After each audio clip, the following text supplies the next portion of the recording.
In today's video, I'm going to teach you a fun, exciting new technique that you can include in your acrylic pours, any type of fluid art project, and even mixed media. So get out your notebooks and let's get started.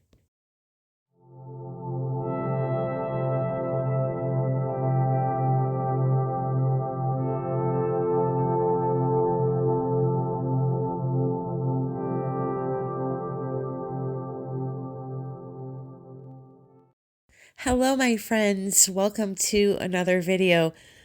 I'm going to forewarn you, I've had a bad cold, so you're going to have to deal with me a little bit here.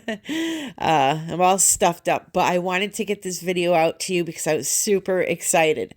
So the first thing we need to do before I show you this cool new technique that you can incorporate into your artwork is we need a piece of art to slap it onto. So the first thing I'm going to do here is I'm going to paint a background in a very simple tree trunk. Now, to save some time, I went and sketched the tree trunk out ahead of time, and I'm painting over it.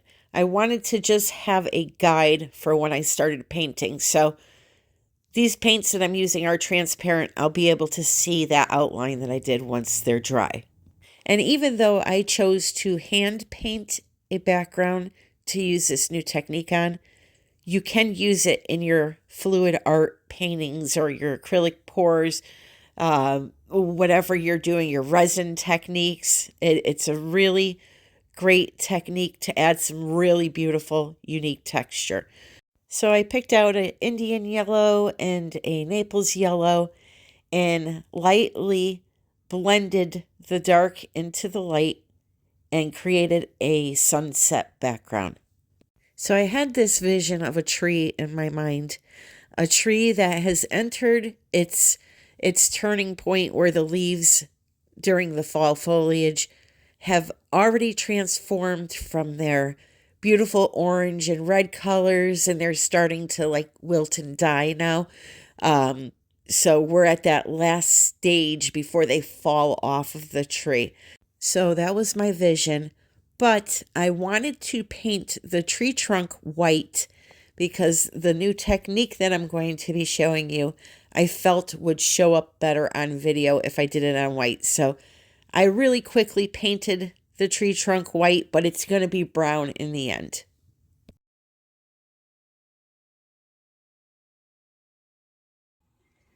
Okay, so this is just the basic outline of my tree. Obviously, it's not going to look like that when I'm done.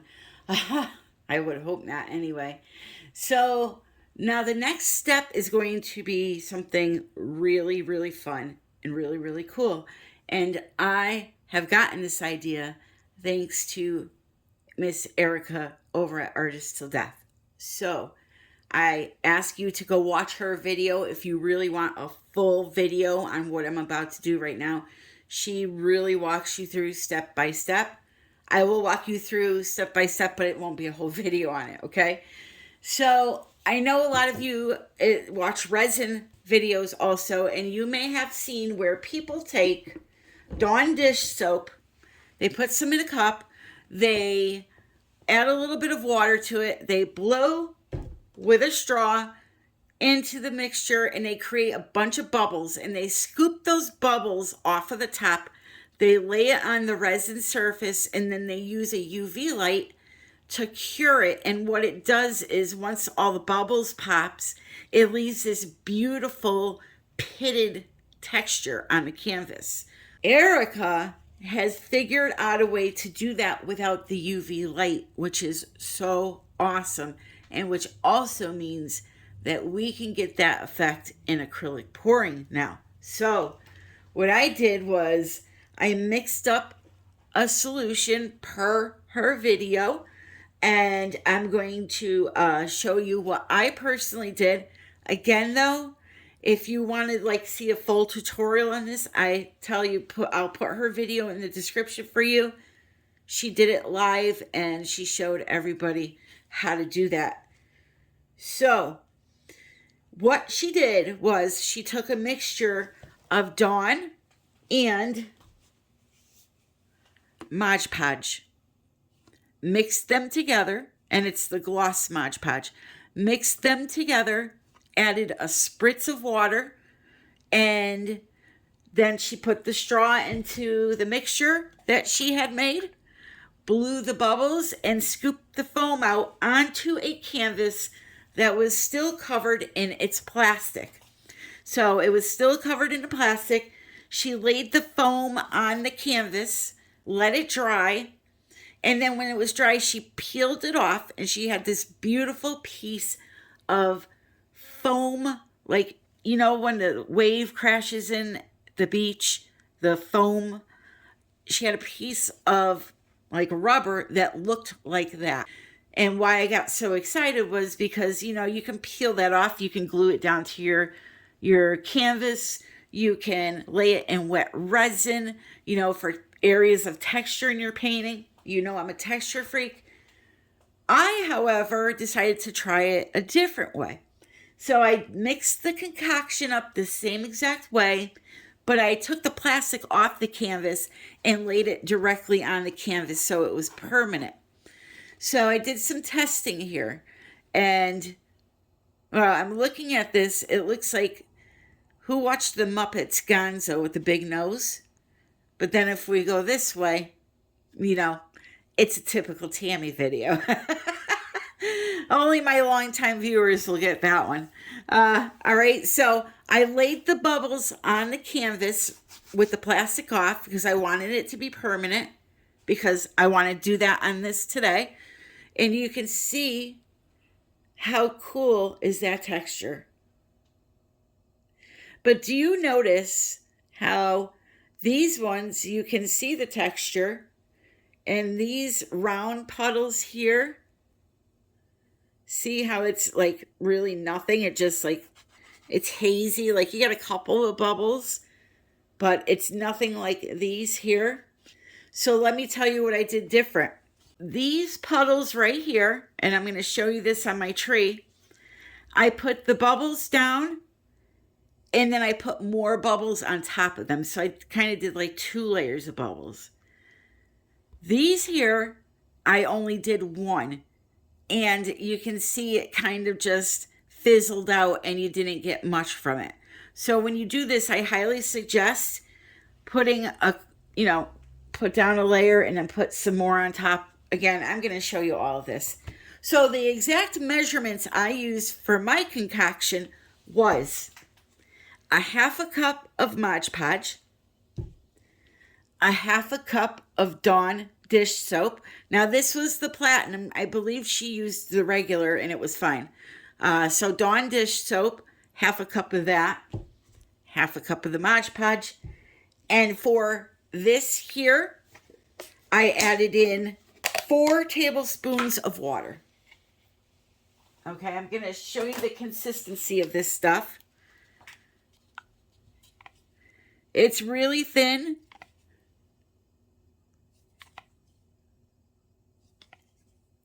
Okay, so that was the exact measurements for this.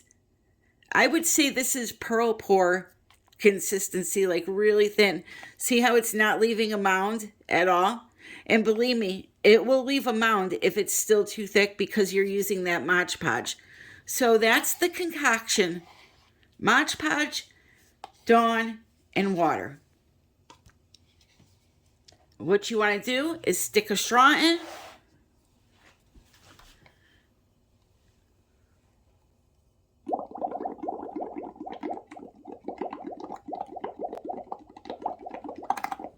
And start blowing. So continue to blow.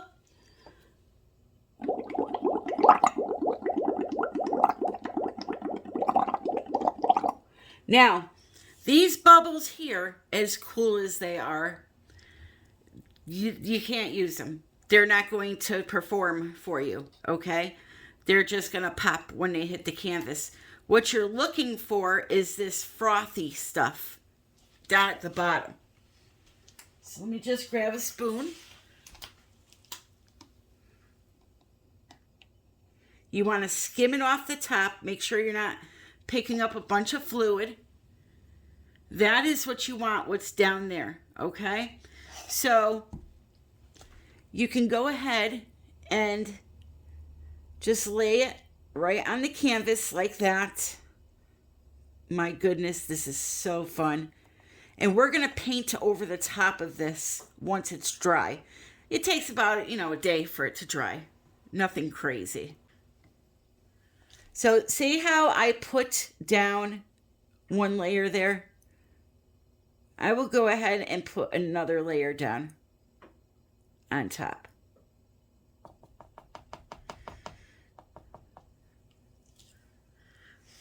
Going to scoop some out. Just if you feel like it's a little too thin, just lay down some more on top of there. I think the more, the better. The more you use, the more texture you're going to get from this. That is my personal opinion. Like the more layers that you put on top of each other, the more you're going to get. So my idea here is to cover the thicker parts of this tree trunk with this texture, come back in, and then start to paint it its color that it's going to be. I'll put some along these to add a little bit of texture, because tree in reality has texture to it. It's not just flat like this paint is. All right, so I'm going to go ahead and get to blowing here, and we are going to get this tree covered properly. So if you want to go ahead and use this technique in something like an acrylic pour ocean, what I would suggest you do is make the bubble solution, lay it out on a piece of plastic or a canvas that is still covered, let it dry, peel it off, and then glue it down into the sections that you want it to be in, such as the shoreline on a acrylic pour ocean, and then top it with your varnish, or if you're doing resin, you could lay the resin down first on the canvas and then lay the bubbles right into the wet resin. That will glue them down nicely. Use your imagination. Something like this texture would make beautiful clouds in a sky. Look at how fun this is. You guys know me, I love texture, and this almost gives a crackle look when you paint over it. So if you're into that crackle effect and you don't want to spend $35 on a small jar of golden crackle paste, here's your answer. What does it cost? All of $2 to make? Now, I know a lot of people are going to ask, can I use this brand dish soap? Can I use that one? I do not know. I have not tested other brands of dish soap. All I know is Dawn has always worked the best for me as far as washing my dishes and getting a nice lather out of it. As far as the glue goes, I would use the Mod Podge gloss. But if you can't find that, experiment. So I decided to show you what would happen if you tried to use those big bubbles on the canvas. What will happen is they will pop and they'll just leave some splatter look around. They're not going to leave that holy texture, that bubbly texture like the other stuff does. So that's why you want to make sure that you don't use those big ones. Okay, so it's dry and you can see the beautiful texture that it leaves behind. How cool is that? So now what I'm going to do is I'm going to start painting my tree. So it doesn't look like this, because right now you're probably saying, what is this mess? But trust me, we're just going to have that for background texture. As you see, I decided to go off of the tree and add some of that texture to the background too, where the leaves would be on the tree. So the rest of this video here is a bunch of painting, and I'm going to tell you a little bit about it here and then let you watch. So I decided to take some brown and lightly streak it up that tree. I'm going to create some texture with a stencil. I have a wood grain stencil, so I'm going to add that for the bottom. I'm going to sponge in the leaves so we get that nice splotchy look for that. I'm going to use a couple different color acrylic paints. And yeah, so I'll be back. I'll explain the next step after this.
Okay, so now it's time to do the leaves. And again, I wanted this dark color tree where everything's about to start falling off. So I picked, I believe that was Algerian crimson. I got a deep violet and then quinacridone red. And what I did was just started loading up one of my sponges with the two colors and lightly pounced them onto the canvas. I went back and forth with the different colors until the tree was covered.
Okay, so now I'm going to take some brown and a little bit of white, and I'm going to make those branches pop out a little bit more, make them stand out a little bit more. So I'm just going to kind of go over them very lightly with the two colors and then move on to the next step. Now you have to envision also, this is a sunset right before it starts to get dark at night. So I was seeing that very dark tree in my mind. I know typically you're used to bright green and, cheerful trees, but this is a sunset tree. In my mind, anyway, it is. So I have some news to report to you. Now, you're going to see one of them in this video, but I'm going to do a future video this upcoming week on this new product that is out, and I'm really excited about this. Now, COLOURARTE has always been known for their sparkly, blingy colors that they have. It's their paints are not just a paint that has a shimmer in them. They actually look like they have glitter in them, so they're like a step above the rest. Anyway, they have decided to release a brand new line called Vivid Intense. These are high flow fluid acrylics, no sparkles, so they're very saturated. You do not need to use a lot of this color. I'm going to show you the consistency of that paint right now. That's on its own. So if you're a Floetrol user and you put some Floetrol in a cup and a couple of drops of this pigment, it's going to color the entire cup of Floetrol. You're not going to have to use a lot of color. And it's going to be the perfect consistency for a lot of your acrylic pours. You wouldn't have to add water because the pigment itself is so thin. People that use something like golden fluid paints, this would be the same exact thing. COLOURARTE wanted to offer a non-sparkly color to go with their burn your eyeballs out bling bling colors. So I'm really excited. They have 12 new colors. They're all the primary colors, like your blue, your green. I will go over it this week, but I wanted to let you know that they are out finally. And I have a discount for 20%. So I'm going to put that information in the description. So here's my tree, people. What I did was I took it outside. I sprayed it really quick with a gloss varnish spray. And then I sprinkled on a little bit of glitter while the varnish was still wet. So you're going to get a little bit of bling in there. You're going to see it as I move the camera around. I realize it looks very dark on camera, but that's because we're outside. Once I get it in the house, you'll see it lightens up a little bit. I'm happy with it. I love that texture, and it's what I saw in my mind. So I hope you enjoyed this video. I hope you try out this bubble thing. I hope you can, figure out a way to incorporate it into your acrylic pours. Once you do the acrylic pour, it doesn't have to stop once it's dry. You can keep working on that painting and turn it into something magical. Let me know what you think in the comments. And as always, I want to thank you for joining me. Be sure to check out the description below for all the information that you need. Here I have you in the dark with a little bit of flash on it. And it's very abstract-y, but that's what I was going for. I love you all. Thank you so very much for joining me. I'm going to go put my head under a pillow now, but I wish you all a very happy day and happy pouring.